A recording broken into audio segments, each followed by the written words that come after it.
Bienvenue sur DCA Watch. Aujourd'hui, j'aimerais vous parler d'ETF obligataires.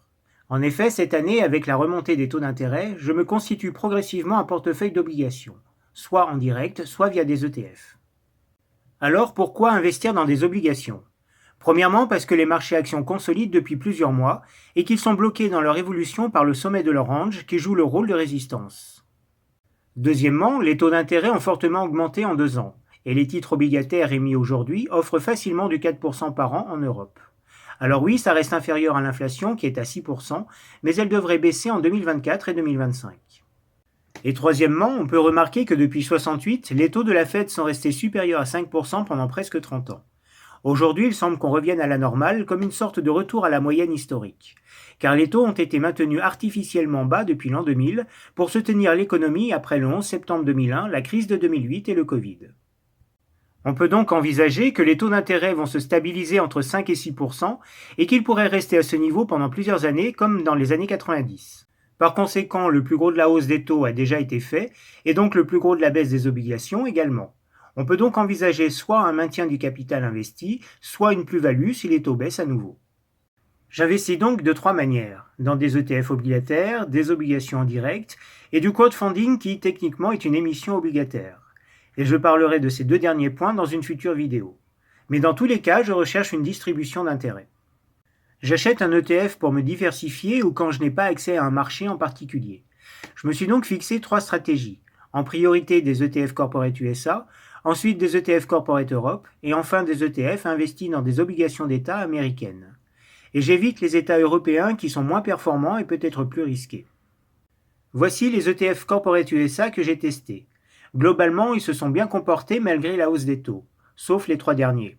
J'affiche en bleu ceux qui me paraissent les plus intéressants, soit en termes de performance et de rendement, soit en fonction de leurs caractéristiques. Je préfère des ETF investis à plus de 80% aux États-Unis. Et plus la maturité des obligations est élevée, c'est-à-dire sa durée d'émission, plus l'ETF sera volatile. Et parfois on trouve la notation des titres en portefeuille.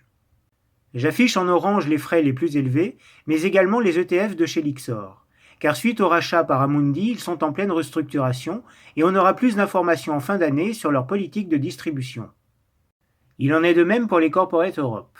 J'en ai sélectionné moins car il est assez facile de trouver des obligations en direct.